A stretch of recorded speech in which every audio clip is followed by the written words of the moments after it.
We need to press on. Amen. Parang walang bagyo, no?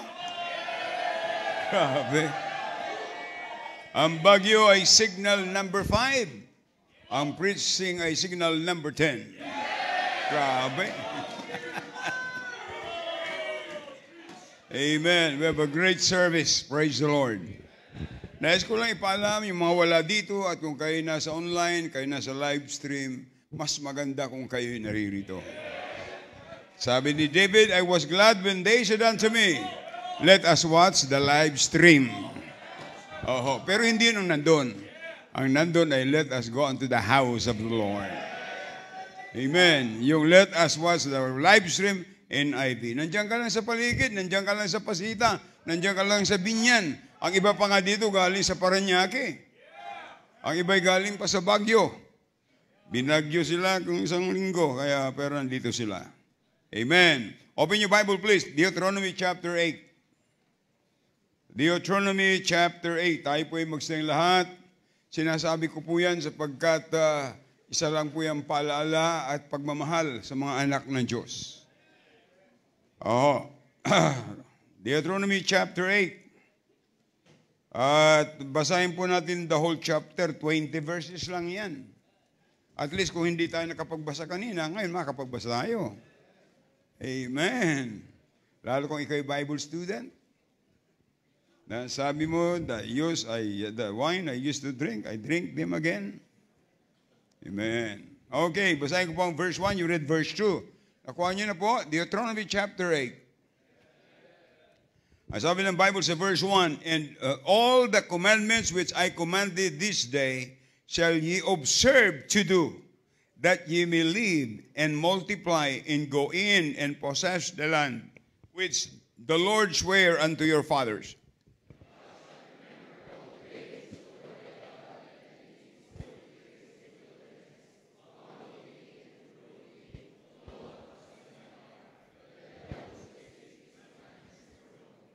And he humbled thee, and suffered thee to hunger, and fed thee with manna, which thou knewest not, neither did thy fathers know, that he might make thee know. The man do not live by bread only, but by every word that proceedeth out of the mouth of the Lord, that man live.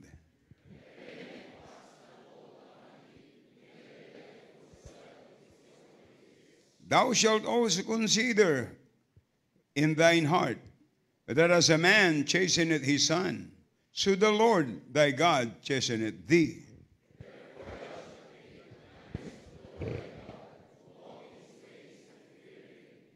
For the Lord thy God bringeth thee into a good land, a land of brooks of water, of fountain and depths that spring out of valley and hills.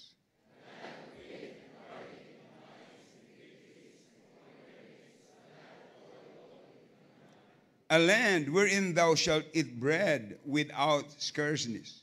Thou shalt not lack anything in it. A land whose stones are iron, and out of whose hills thou mayest dig brass.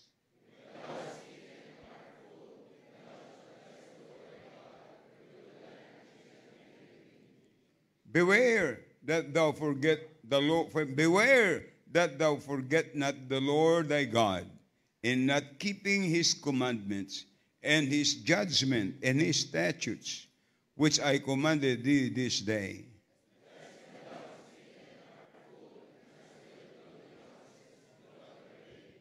And when thy herds and thy flocks multiply, all thou hast is multiplied.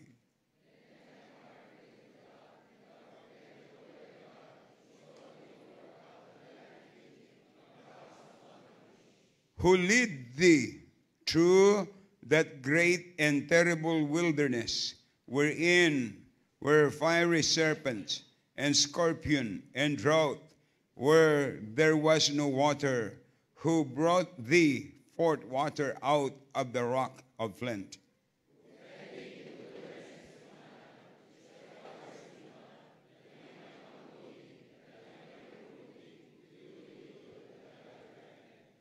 And thou say in thine heart, my power and the might of mine hand hath gotten me this wealth.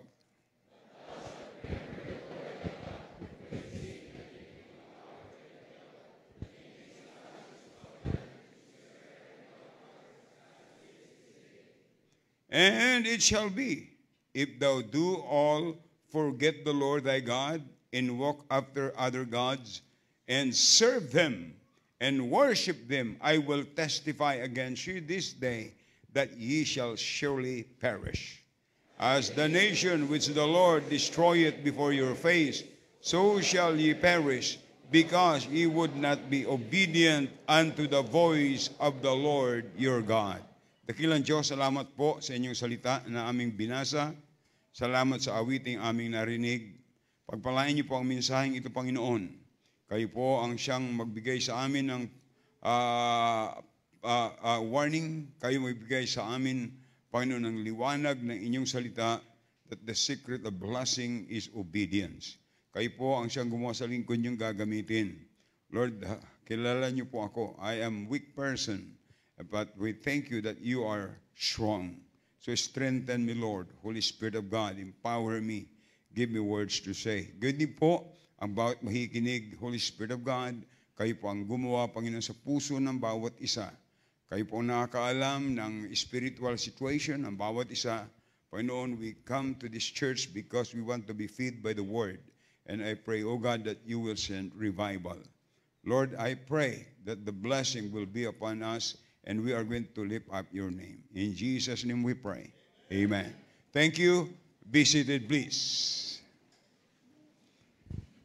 Kaya ko po binasa natin the whole chapter ng chapter 8 ay para makita natin yung warning ng Panginoon at dito ipinahayag ng Diyos kung anong klaseng puso mayroon siya para sa kanyang mga anak at gayon din po sa bayan ng Panginoon.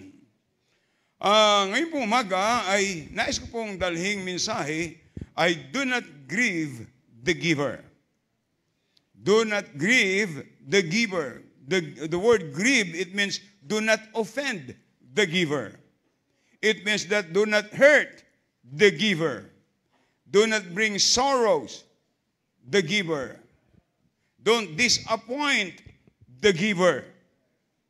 At tandaan po natin, mga kapatid, na hindi po natin pwedeng, ang pinakamahalaga ay huwag nating pighatiin, huwag nating pasamain ang loob ng lahat ng may bigay sa atin. Na yan ay walang iba kundi ang ating Panginoon. Huwag nating kalilimutan ang Diyos mula pa ng pasimula ay napakatapat na Diyos. He is ever faithful, mga kapatid. He is always true to His promise. Wala siyang pangako na hindi niya pwedeng ibigay, sapagkat ang lahat ng ipinangako ng Diyos ay Kanyang ibinigay. Are you listening? Tandaan po natin, sa ating text, actually, ito po'y patungkol sa pangungusap ng Diyos sa Kanyang sariling bayan, particularly ay ang Israelites.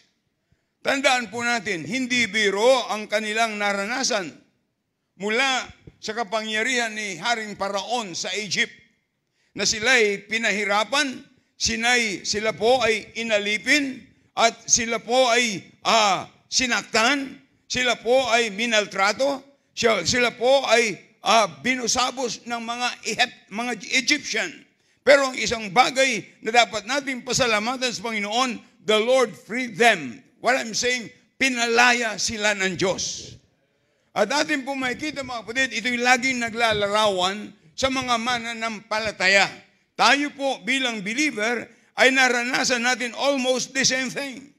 Naging alipin tayo ng dyablo at ng kasalanan. But praise the Lord, tayo po'y iniligtas ng Diyos. Ang ating pagiging Kristiyano, mga kapatid, ay merong naging matinding halaga.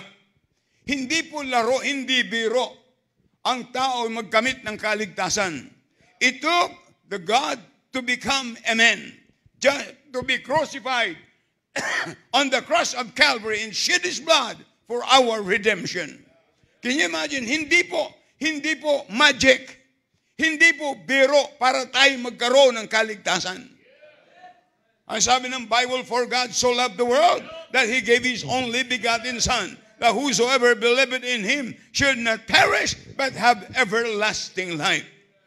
Pinakita ng Panginoon, God showed His greatness in the life of the Israelites. At ganyan din po, pinakita niya sa atin kung gaano tayo kamahal ng Diyos. Ang bugtong na anak ay kanyang ibinigay doon sa krus ng Kalbaryo, na tiniis niya ang init ng araw. Tiniis niyang alipusta ng mga tao na yung kanyang damit pinagsugalan ng kawal Romano at siya'y hinagupit ng 49 times at pagkatapos ay pinarusahan, kinurunahan ng tinik, imbis na ginto. Lahat ng bagay na yun ay tiniis ng Diyos alang-alang sa iyo at alang-alang sa atin at sa kasalanan ng sanglibutan. What a blessing! Hindi natin alam niyo, maraming mga tao na tumatakwil kay Kristo. Hindi nila alam kung anong ginawa ng Panginoon para sa kanila. The answer is not religion. The answer is not the church. The answer is the blood of Jesus Christ. There's power in the blood of Jesus Christ. For without the shedding of the blood, there is no remission of sin. Thank God for the blood of Jesus Christ. There's no substitute for the blood of Jesus Christ. It is a literal blood that was shed on the cross of Calvary. Nung siya'y kinurunan ng tinik, ay unti-unting naubos ang kanyang dugo. Nung siya'y hinahagupit at bumabaon yung panghagupit sa kanya at hinihila, unti-unting naubos ang kanyang dugo hanggang siya ay mawala ng dugo. At ang huling salita na binitiwan niya, it is finished.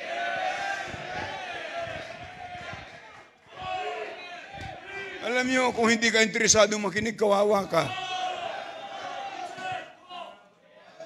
Tandaan po natin, mga kapatid, sa usapang biyaya ay naging mabiyaya ang Diyos sa atin. Tandaan po natin yan.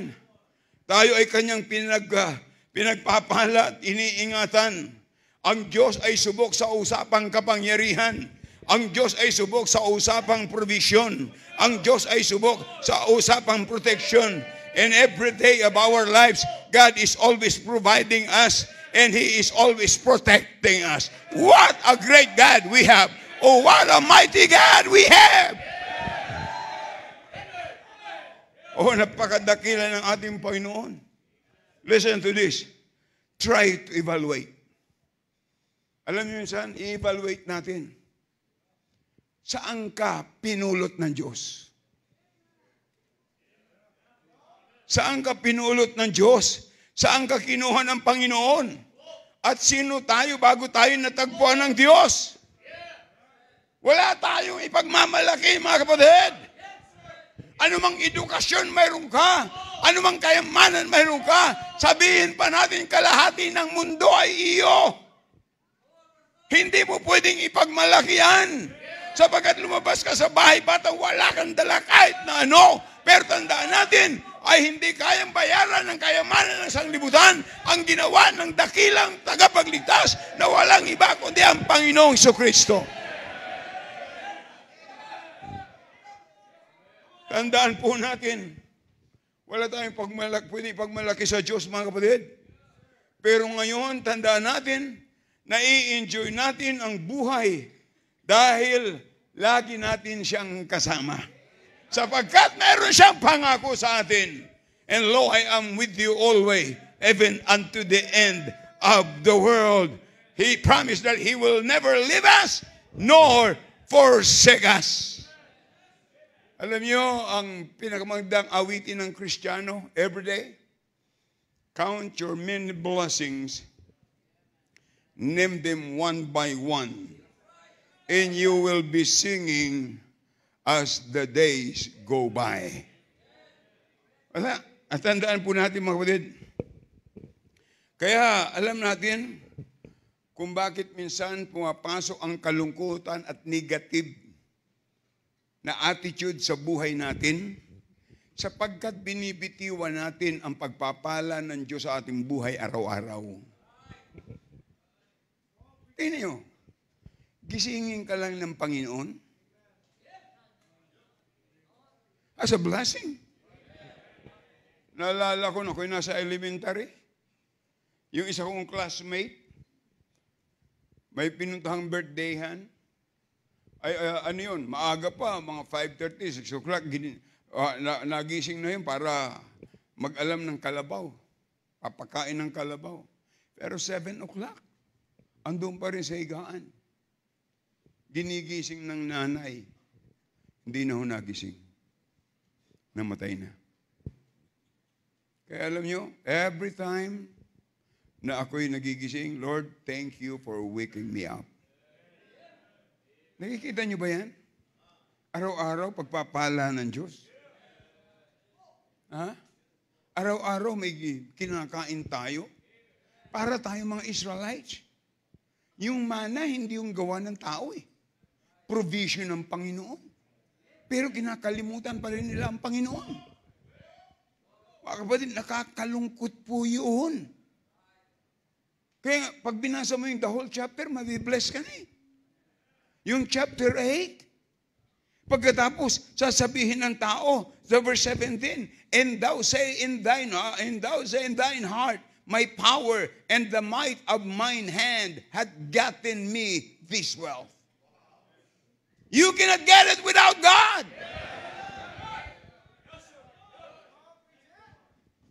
Hindi po.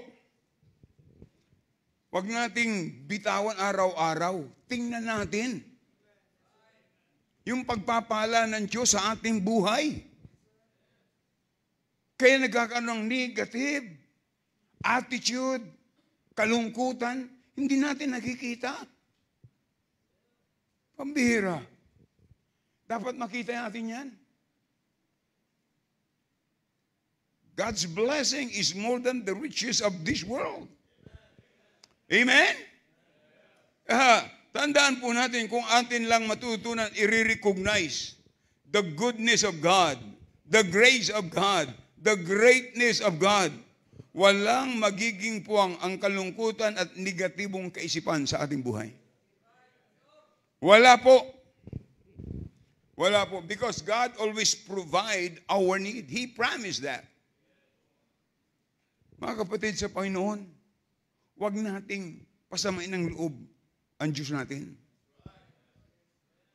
Huwag mo i-offend ang Panginoon. He is the giver. He is the giver. Kaya sabi doon sa Deuteronomy chapter 8 and verse 19, and it shall be, if thou at all forget the Lord thy God, and walk after other gods, and serve them, and worship them, I testify against you this day that ye shall surely perish. Huwag nating itratong mababaw ang pangungusap ng Diyos. Huwag nating itratong mababaw ang palo at parusa ng Panginoon. Sabi niya sa last part, ang sabi niya, I testify against you this day that ye shall surely perish. Huwag natin itrato yan, mga kapatid. Ang Diyos ay namamalo kung kailangan. Tandaan po natin, maraming bisis naranasan natin yan, mga kapatid, sa buhay natin kung ikaw ay anak ng Diyos. Naranasan ko po yan. Personal. Na-save ako 1970. November 1970. 1971, ako'y nag-backslide. Pinalo ako ng Diyos. Lalo naging malala sa inuman ng alak, sa barkada, sa gang. Alam niyo kung saan ako pinalo ng Diyos? Sa mata. Konting inom lang ng alak, yung mata kong yan, pulam-pulem, parang dugo. Namamalo ang Diyos eh. Alam niyo kung gumagawa ka ng kasalanan, hindi ka pinapalo? Alam niyo kung bakit ka pinapalo? Anak ka eh. Hindi, wala kang karapatang paluin yung kapitbahay mo. Anak mo lang ang papaluin mo. Pag pinalo ka ng Diyos, nagpapatibay na ikaw ay anak ng Diyos.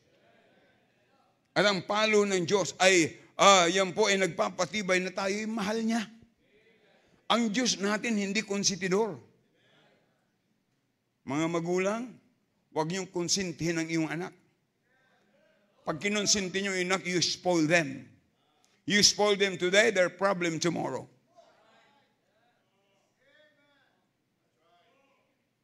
Yan ay, ang palo, mga kapatid, ng Diyos ay nagpapatibay na tayo ay mahal niya. Ang palo ng Diyos ay mensahe na gusto niya tayong ituwid. Amen? Hindi dapat tayo maging negatibo sa trato ng palo ng Diyos. Dapat magpasalamat tayo, mga kapatid. Sapagkat sa pagsunod ay may pagpapala, pero sa pagsuway ay mayroong pagpapalo. Mali po yun. It is wrong for you to expect na i-bless ka ng Panginoon if you are disobeying God in your life. Ang pangit naman nun. Hindi ka na sumusunod, pagpapalain ka pa. Ini-spoil ka ng Diyos? Never. Ng Diyos ay nag-i-spoil sa kanyang anak. Itinutuwid yan, mga kapatid. Kaya huwag natin intayin pa ang hampas ng Diyos. Dapat ang mensahe, mensahe pa lang, ay magpapaalalahan na ito sa atin. Pinapaalalahan na tayo, mga kapatid. Dapat nating ma-realize kung ikaw ay pinapalo ng Diyos ngayon, sa pagkakataong ito, magandang pagkakataon, ito ay para sa iyo na itama mo ang dapat itama sa buhay mo. Are you listening? Ang gusto ng Diyos, wag nating kalilimutan. Ang gusto ng Diyos, tayo kanyang pagpalain at maging masagana ang ating buhay at ma-enjoy natin ang Christian life. Alam niyo ang kawawang Kristiyano? Yung anak ng Diyos na hindi na-enjoy ang pagiging anak ng Diyos. Yun ang kawawa. Ibig sabihin, wala ka sa kalooban ng Panginoon.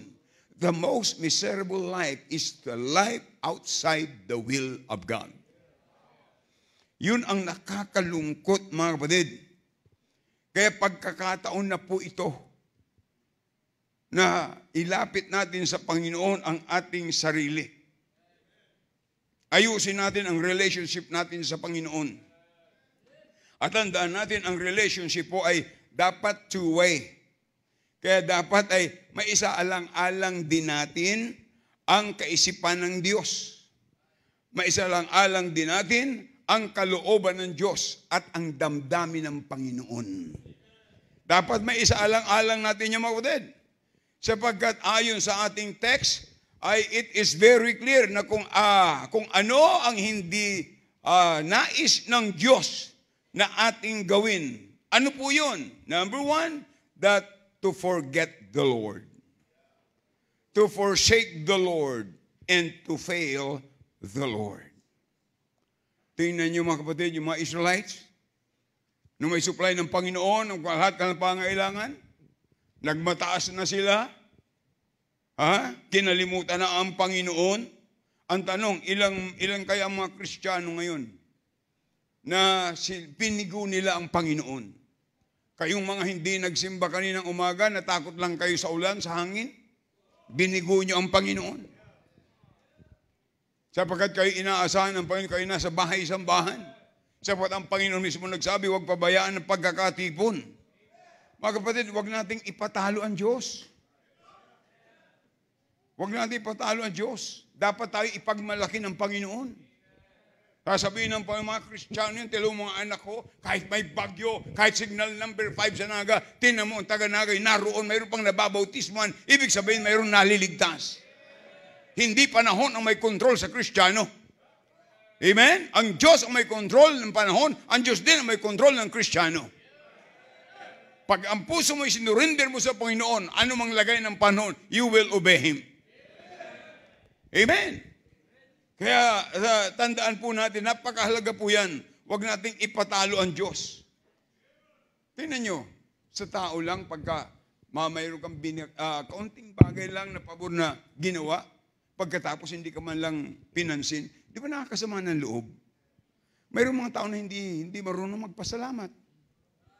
Walang mawawala sa buhay mo pag marunong kang magpasalamat.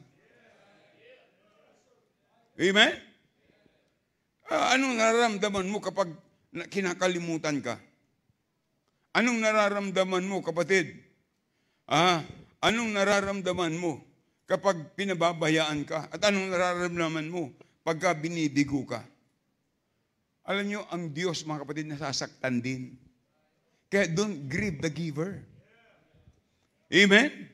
Don't grieve the giver. Nasasaktan din. Sumasama din ang loob sa mga Kristiyano. Matapos na ang lahat ay kinakalimutan na siya. Huwag natin pong kalimutan ang Diyos. Ang Diyos ay makapangyarihan. Ang Diyos ay mapagbiyaya, mga kapatid. Christians, in the name of Jesus Christ, don't grieve the giver. Huwag niyong kalimutan, kaya ka may trabaho, gawa ng giver. Kayo mga nagtapos ng college, kaya kayo nakatapos, gawa ng giver. Kaya kayo nakakapag-aral, gawa ng giver. Kaya ka malakas, gawa ng giver. He is the giver of strength. He made a promise that He will strengthen us. Huwag mong kalimutan, mga kapatid. Ha? Isaalang-alang natin siya, mga kapatid. Tapos na ikaw ay mapasaya ng Panginoon, pero kinalimutan mo na siya. Ha? Isaalang-alang natin ang nagbigay ng lahat na meron ka. Hindi ka binigyan ng sasakyan para lumayo sa church. Hindi ka binigyan ng sasakyan para lumayo sa Panginoon. Hindi ka binigyan ng kayamanan para ilayo mo sarili mo sa Panginoon. At tandaan natin, mga kapatid, anumang ibigay sa atin ng Panginoon, dapat gamitin na we need to become closer to God and we need to embrace God in our life.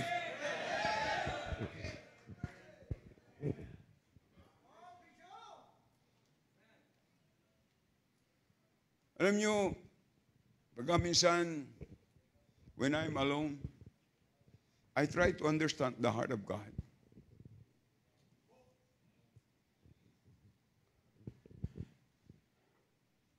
Personally, I am very appreciative of members who are faithful, supporting the work of God. Hindi po kailangan ng mayayaman ang para magbasa kayo ng Book of Acts. Sino ang mga nagsuporta, nagtaguyod ng gawain ng Diyos? Mga milyonaryo ba? Hindi. Average people. Eh sabi ng Bible, mahirap ang mayaman pumasok sa langit. Pero hindi imposible. Si Jesse Penny, mayaman. Pero nasa church paglinggo. May panahon para sa Diyos. Hindi tayo. Kung tayo may... Walang masama kung yumaman. Ang masama, yumabang. Yan ang masama. Yung yumabang. Minsan, sa gabi, hindi ako makatulog.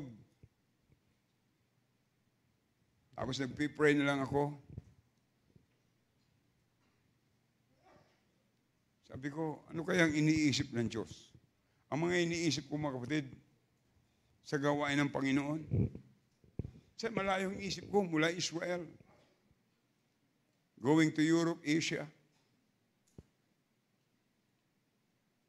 Sabi ko, ano kayang nararamdaman ng Diyos sa iniisip ko ngayon?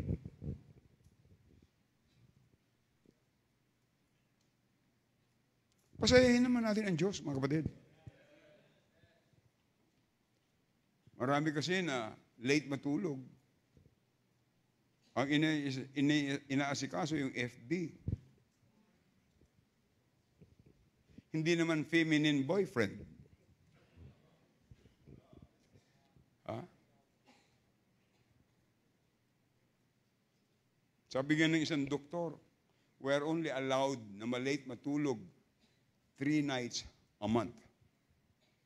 Pag lumampas dyan, ikaw na ang nagbabawas ng buhay mo. Mga kapatid, huwag natin kalilimutan, anong nasa iyo? Galing sa giver. Amen? Galing yan sa giver, mga kapatid. So, if you really want to please God, huwag mong, don't grieve the giver. Kaya itong tatlong ito ang dapat natin bantayan. Number 1, guard your faith. guard your faith. Ang pananampalataya napakahalaga. Hebrews 11:6. But without faith, it is impossible to please God. Are you listening? Kung wala ang pananampalataya, hindi ka lugod-lugod sa Diyos. You cannot please God without faith. You cannot please God outside faith. What is faith? Trusting God through His Word. That's why, if you are begging on God, Lord, increase my faith, what does it mean? Increase your learning from the Word of God. Are you listening? If you are not pleasing God, then you are grieving Him. Kung hindi mo napiplease ang Panginoon, kung hindi mo siya napapasaya, mga kapatid, ikaw ang nagpapasama ng loob ng Diyos. Tandaan po natin, nagigrieve ang Panginoon kapag wala ang ating pananampalataya. So parang sabi ng Bible, it is impossible to please God without faith. Kung wala kang pananampalataya, naligtas tayo by faith. For by grace you are saved through faith, and that not of yourself, it is the gift of God. Amen. Kaya tandaan po natin, bakit hindi po pag-aaralan nyo, bakit hindi nakapasok majority ng Israelites sa Promised Land? Sapagkat sila'y nag-alinlangan. Ibig sabihin, pag nag-alinlangan, kulang ang iyong pananampalataya. Kaya sabi ng Panginoon, have faith in God. That's why we need to trust God that God will give us that 5,000 seating capacity. We need to put trust in Him, and we must be willing to be used of God.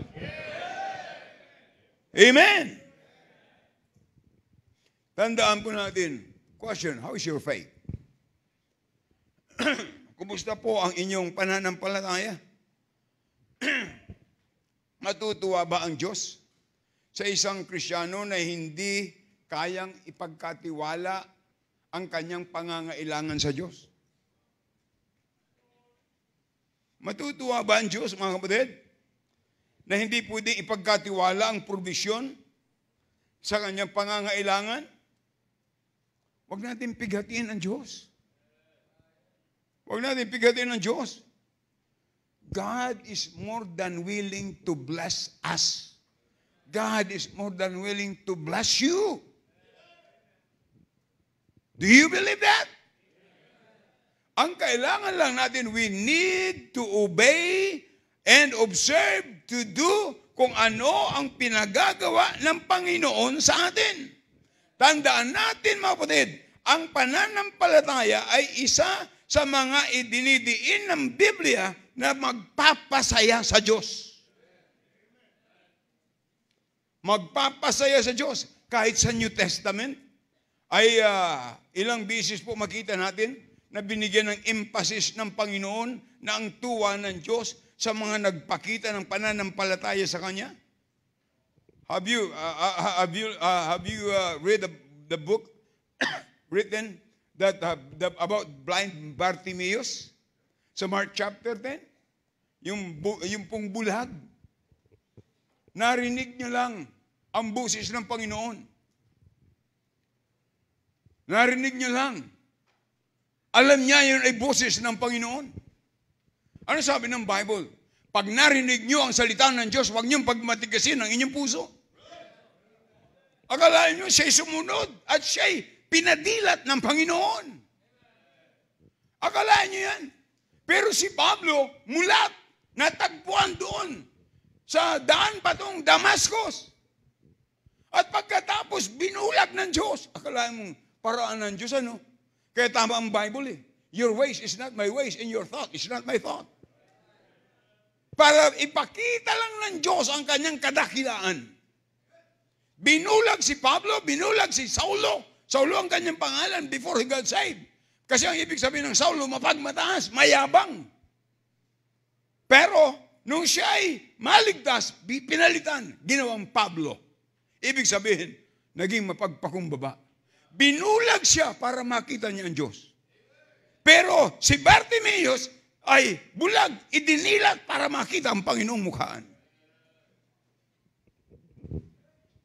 Wala tayong magagawa kundi sampalatayanan sapagkat yan ang nakalagay sa Bible.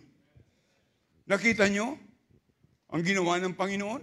Because of their faith, Bartimeus, nakakita?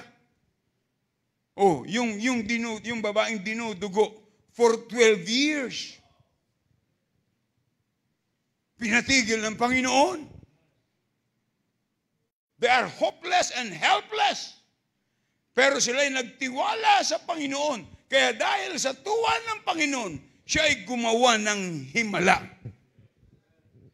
If God did a miracle during His early ministry, I still believe that God can do miracles today. What we need to see in our Christian life, what we need to see in our churches today is God's miracle working power. We cannot do it, but He can. In God, nothing shall be impossible. Amen? Tandaan po natin mga kapatid, ang bantayan mo, yung pananampalataya mo. Marami nang nagbabago ngayon. Oh, marami nang nagbabago. Outer darkness, Baptist purgatory. That's garbage. When you die, your last breath here, your next breath will be in heaven. How are you going to the outer darkness? There's no such purgatory in the Bible. Amen? Ay, ang tanong kanino ka ba mas magtitiwala? Alam nyo, yung kung lahat ng tumatawag kay Maria, kung sasagutin lang ni Maria, pero hindi niya na sinasagot eh. Kasi hindi na siya makakasagot, patay na siya, nasa langit na. Ang makakasagot lang ang Diyos. Ay kung makakasagot lang yun, sasabihin doon sa mga tumatawag siya, Hoy, ano ba kayo? Hindi ako si Jesus. Ako ang nanganak sa Kanya para magkaroon ng tagapagligtas, pero hindi ako ang nagliligtas. Are you listening? Kaya mga kapatid, guard your faith. Bantayan nyo. Hindi ka lalago kung ikay nanonood lamang. See? Lalago ka pag ikay nakipag-aral. Kaya ang Diyos naglagay ng simbahan para doon ikaw ituruan at sawayin sa mga maling ginagawa natin. To correct our character. Because the real wealth is character. The real wealth is wisdom. Amen? Kahit na mayaman ka, pag ang ugali mo ay ugaling diablo, hindi ka kailangan sa simbahan. Mga kapatid, napakahalaga niyan. See, ang mga Israelite, na-enjoy nila yung ginawa ng Diyos sa kanilang buhay. Pero kinalimutan nila, nag-alinlangan pa sila.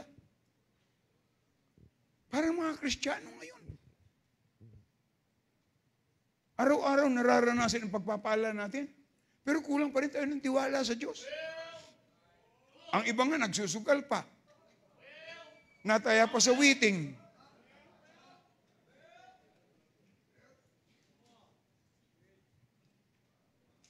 Ha? Ang iba nagkakasino. Sugal. Si Kristo pinagsugalan ng kawal Romano. Guard your faith. Number 2, guard your fear. Bantayan natin ang ating takot, mga kapatid. Ang isa sa mga bagay na nagbibigay ng kaluguran sa Diyos ay ang takot natin sa Kanya. Ha? May mga pagkakataon na ang takot natin ay nasa ibang bagay. Yung takot natin, mga kapatid, reverential fear. Yung napakataas na pagtingin natin sa Kanya sapagkat siya ang ating Diyos. Perfecto yung Diyos. Walang pagkakamali kahit isa. Ang taas ng tingin natin sa Kanya. Pero may mga takot, mga Kristiyano, may mga takot mag-absent sa trabaho, pero hindi takot mag-absent sa simbahan.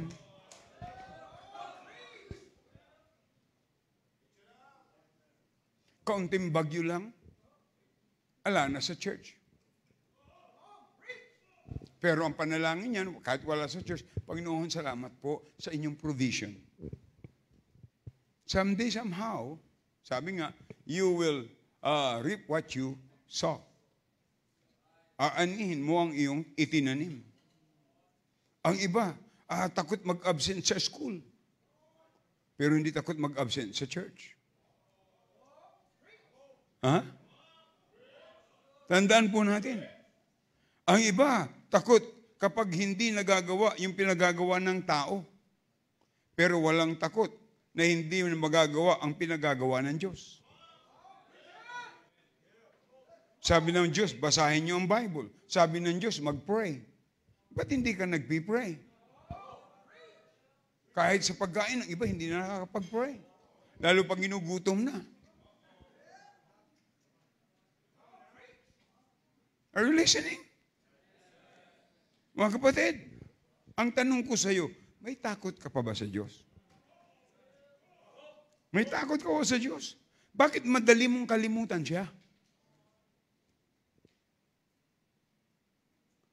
Why? Why do you easily forget Him? Why do you easily forsake Him?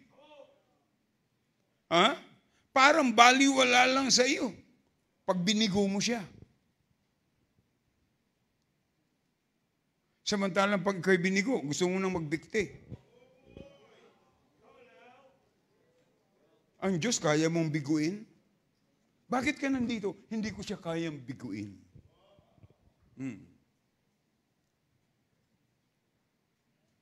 Grabe.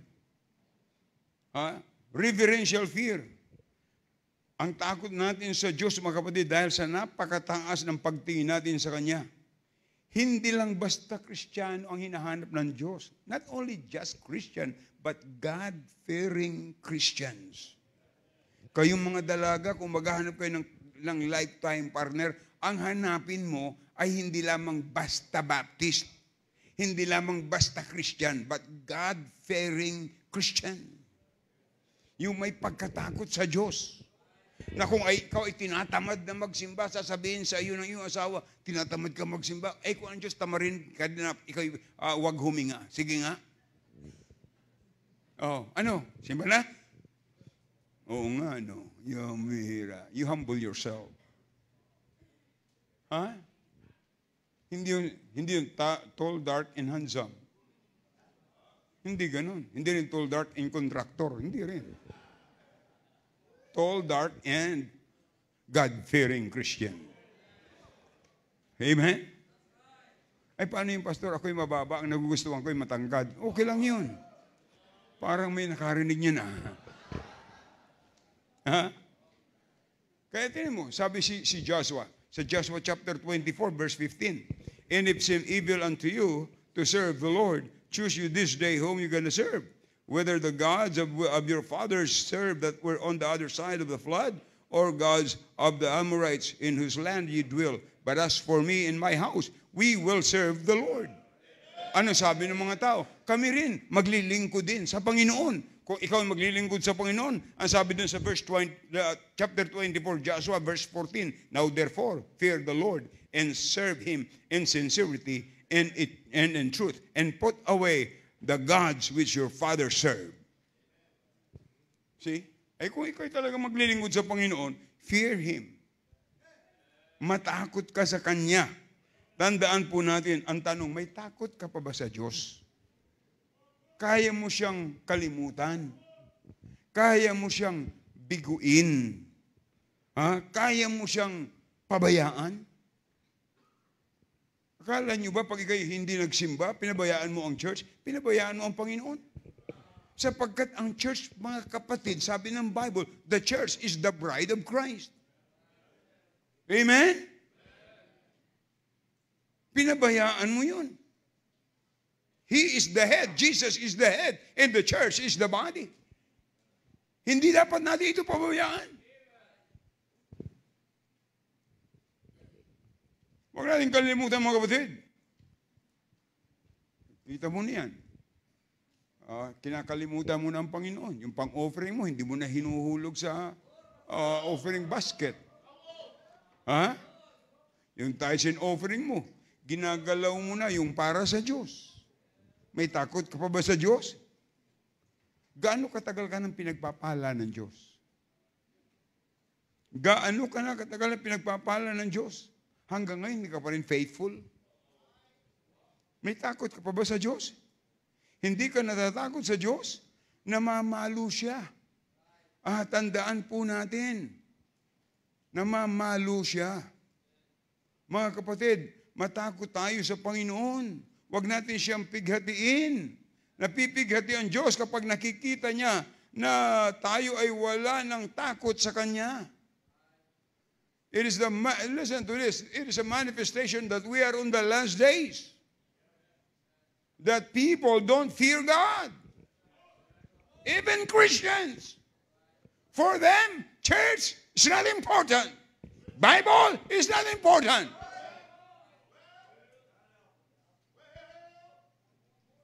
But listen to this. Seek ye first the kingdom of God and His righteousness, and all these things shall be added unto you. We come to church not to seek what we want to hear. We come to church to hear what God wants us to hear. Because that is what we need.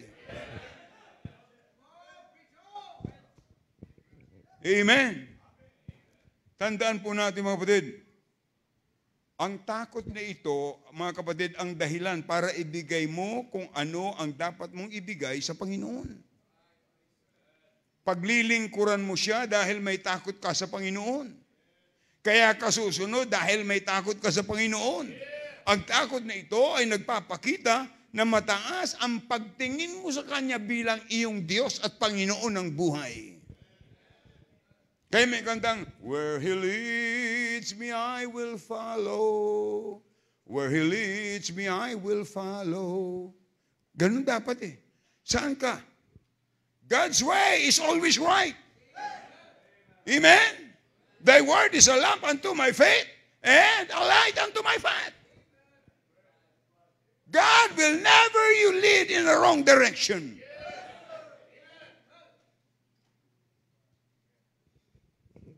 Sino ba nagdidirect ng buhay mo? Barkada mo?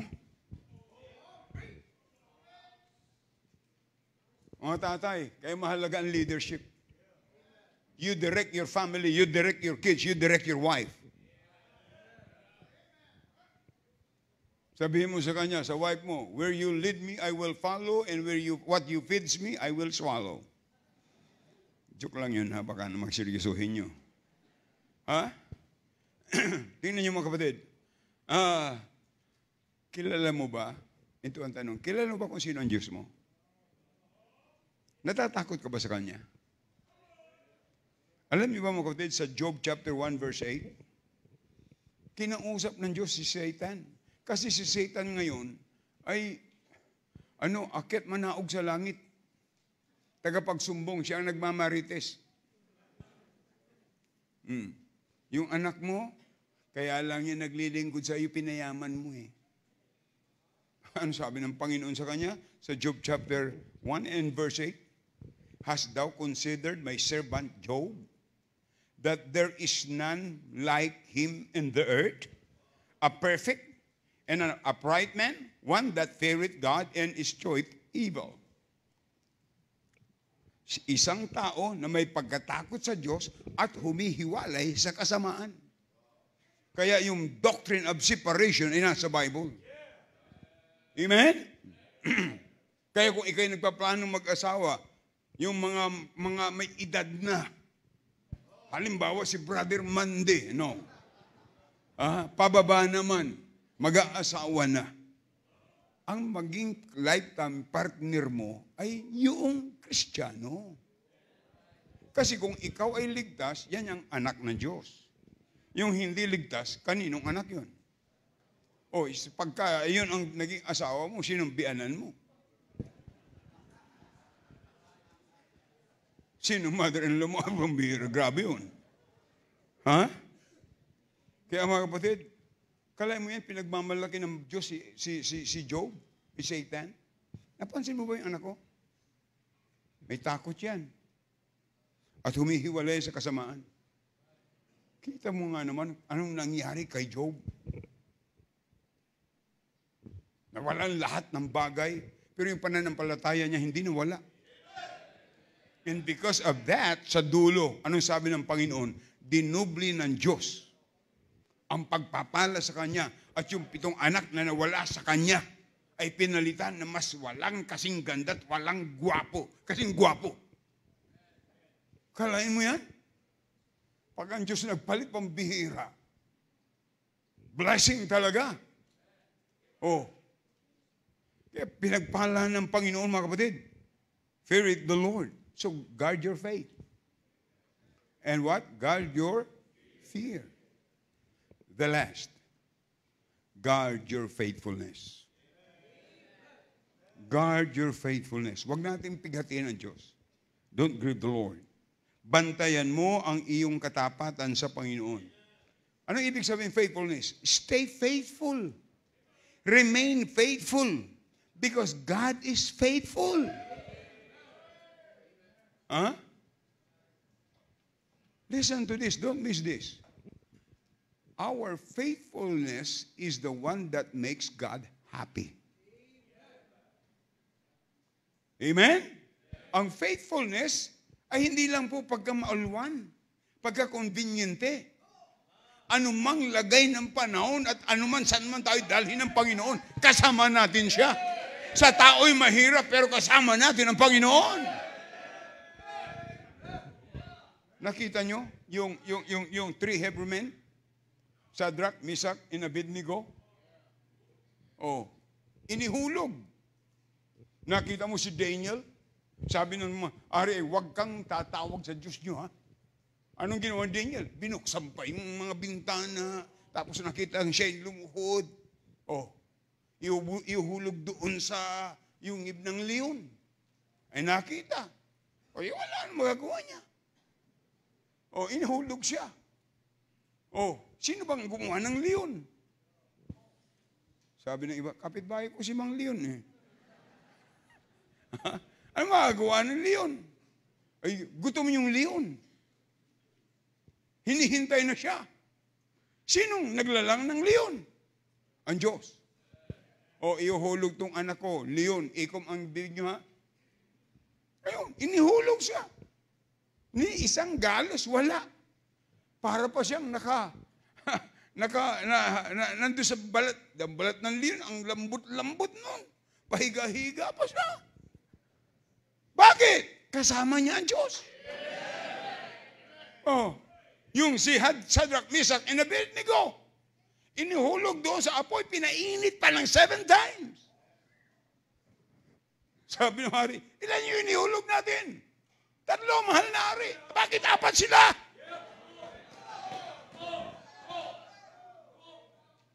Oh, ay tayo nga sa probinsya nung wala pang electric power.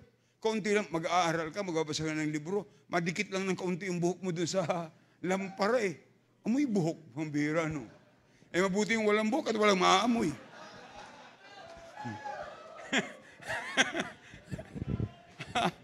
Oh, ayun, pambihira, nung inihulog, pinainit ng 7 times. Paghango sa kanila, makita ng hari, 4 sila. Kasama nila ang Panginoon. Mga kapatid, if you are on the Lord's side, you are always on the winning side. Who is on the Lord's side? Tandaan po natin mga kapatid, alam niyo yung mga Israelites, ay nagkaroon pa sila ng doubt na akala parang hindi sila maitatawid. Can you imagine? God was able to take them from the Egypt to cross the Red Sea. And they were able to cross the Red Sea. Andun na sila. They were in 40 years of wilderness. Kaya hindi sila na-doubt sila. ay para ma-reach nila ang promised land, they need to cross the Jordan River. Eh, natawid nga nila yung Red Sea. Yung pa kayong Jordan River ang hindi. Oh. Nagpadala ng 12 spies. Anong sumbong ng 10? Nakakatakot dun. Nandun yung mga anak Kims. Mga anak ni Kims. See? Mga higanti yung mga giants. Oh. Pero yung dalawa ng sumbong, alam mo, nakita nila, mga prutas. Ang ganda doon, nagkaganda ng mga grapes, ang gaganda ng mga dates. Dates namin sila. Nakita nila, pagkain baptist yung mga yun Pag baptist, maliwanag sa pagkain Oh, alam niyo, dapat ang makita natin laging blessing ng Diyos. Amen? Kaya, alam niyo kapatid, Huwag mo yung kalimutan. Ano mang kalagayan ng Panginoon sa buhay mo, pag ikay mayroong tatawirin, kayang tawirin ng Diyos yan. Ano mang problema mo sa buhay, kayang isolve ng Panginoon yan, mga kapatid. Amen? Ang mahalagay, lumapit ka sa Kanya. Ang mahalaga, ikaw'y magtiwala sa Diyos, mga kapatid. Kung wala kang takot sa Diyos at kung hindi ka magtatapat sa Panginoon, tandaan, hindi ka talaga makakatawid. Ang tanging susi para tayo ay pagpalain ng Panginoon, ay tayo ay dapat sumunod sa Kanya. Matuto tayong sumunod sa Kanya. Tandaan natin, mga kapatid, ito'y para sa mga magulang. Ano ang damdamin nyo kapag kayo sinusuway ng inyong mga anak? Di ba nakaka-offend? Pinakain mo na, inalagaan mo na. Agising ka sa ating gabi para magpalit ng lampin. Papaliguan mo hanggang sa pag-aral mo. Pagkatapos ng mapag-aral mo, nakagraduate, ang yabang na sa'yo. Minsan, ang tawag, mother, sandali nga mother. Ang bihira. Madirirang ka na Ha? You respect your mother.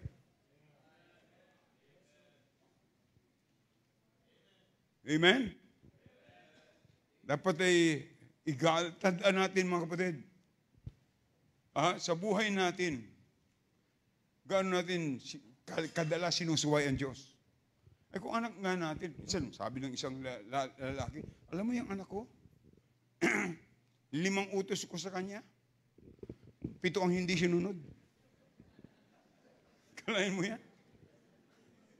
May anak ka bang ganyan? 5 ang utos mo, 7 ang hindi sinunod.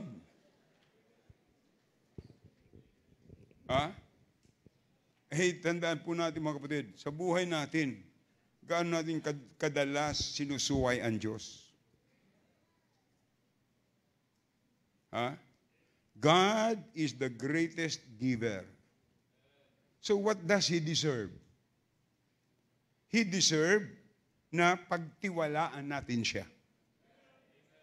He deserve na tayo ay pagtiwalaan natin siya. He deserve na igalang natin siya. He deserve na siya'y katakutan natin. And He deserve na pagtapatan natin siya. Proverbs 28 verse 20. A faithful man shall abound, not shall be blessed, but shall abound with blessings.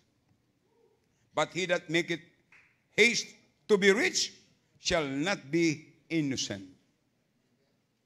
Tandaan po natin, mga kapatid, a faithful man shall abound with blessing. Faithful man. Kaya guard your faithfulness. Give the things that belongs to God. And be faithful on that. Tandaan po natin, ang kasaganaan ng iba ay bunga ng kanilang katapatan. Hindi dapat tayo mainggit. Dapat tayo ay mahamon. At dapat nating tanggapin. Amen? Pag tayo pinagpala, i-evaluate natin sarili natin, mga kapatid. I-evaluate natin. Bakit parang ang bigat-bigat ka sa buhay mo? I-evaluate mo. Una, baka pinag-aalinlanganan mo ang Diyos. I-evaluate mo. May tiwala ba ako sa Diyos ko? Pangalawa, baka wala ka ng takot sa Diyos. Evaluate yourself. Let us evaluate ourselves. Do I fear God? Do I trust God? Do I have faith God? Pangatlo, baka hindi ka na nagtatapat. Tandaan natin mga kapatid, the nature of God is to be a great giver. He is a great giver. Yan ang nature ng Panginoon. Hindi niya pwedeng ipagkait sa kanyang mga anak ang mabuti bagay para sa atin. Hindi niya ipinagkakait yan.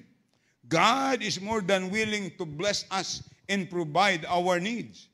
We need to obey, have faith in Him. Matakot tayo sa Kanya at magtapat tayo sa Kanya. Christians, huwag mong pigitin ang Diyos. Don't offend Him. Don't hurt Him. Obey Him. See, you know, nung panahon ni Malakay, they grieved God. Nung panahon ni Malakay, sa Malakay chapter 1 verse 6, a son honoreth his father, and a servant his master. If then I be a father, where is mine honor? And if I be a master, where is my fear? Saith the Lord of hosts unto you, O priest, that despise my name, and ye say, wherein have we despised thy name? Kilala mo ba ang Diyos mo? Mga kapatid, ang tunay na pagpapala is to reach the level of contentment and satisfaction in your faith. That's the true blessing. Again, ang tunay na pagpapala is to reach the level of contentment and satisfaction in your life. Proverbs 10:22. Tingnan niyo po, Proverbs 10:22. The blessing of the Lord, it maketh rich, and He addeth no sorrow with it.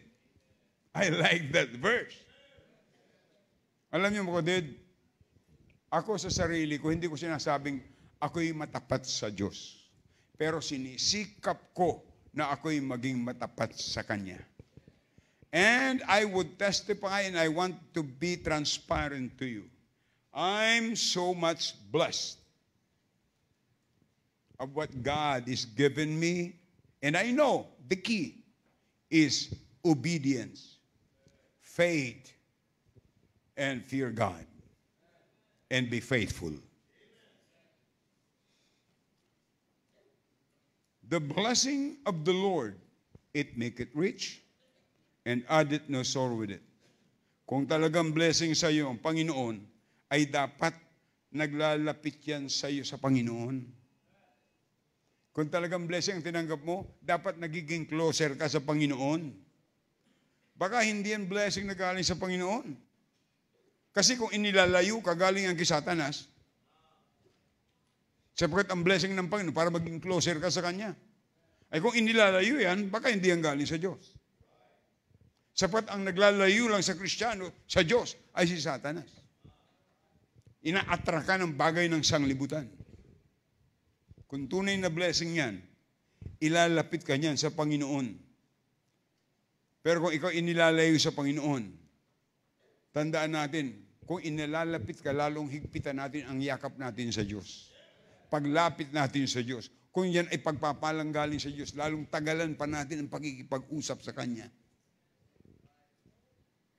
God is always ready to bless you. But you need to prove yourself. Guard your faith. Guard your fear. Guard your faithfulness. Don't grieve the giver. Do not forget Him. Do not forsake Him. And do not fail Him. Guard your faith.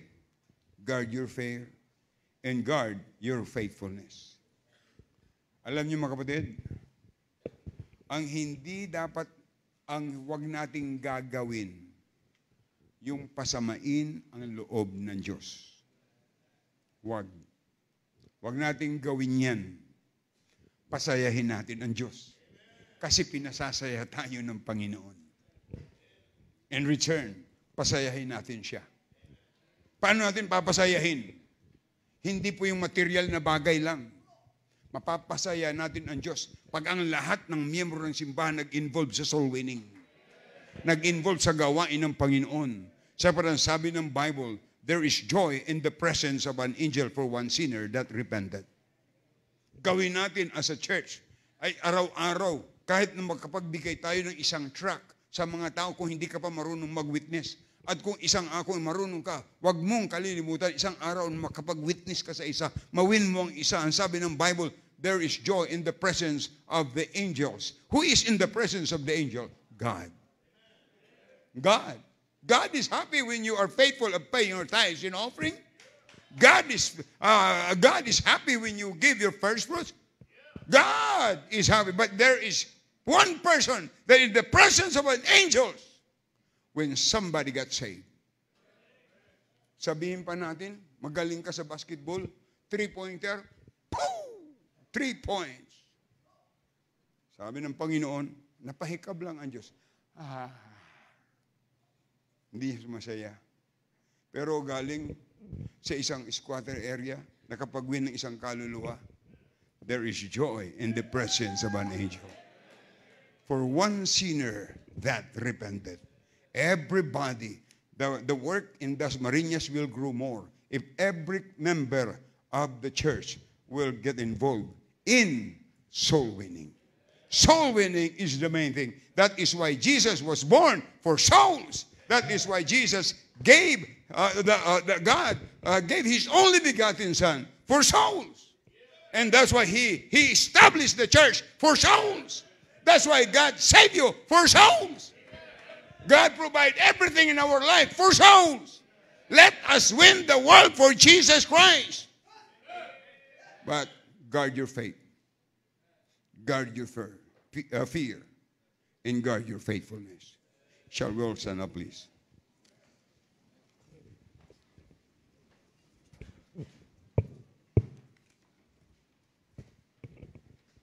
Head bowed, eye closed.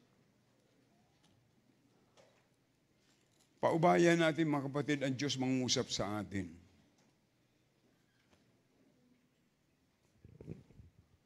How is your faith? Is your faith increasing? Is your faith growing?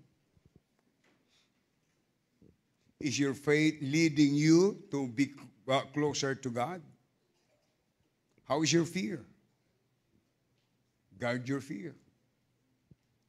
And how about your faithfulness?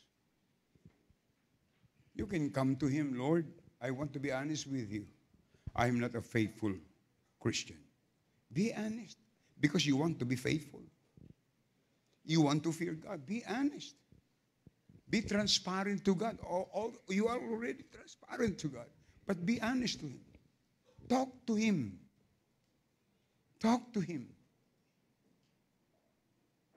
Habang tinutugtog po ang awat ng paanyaya, Panginoon. Huwag natin pighatiin ang Diyos.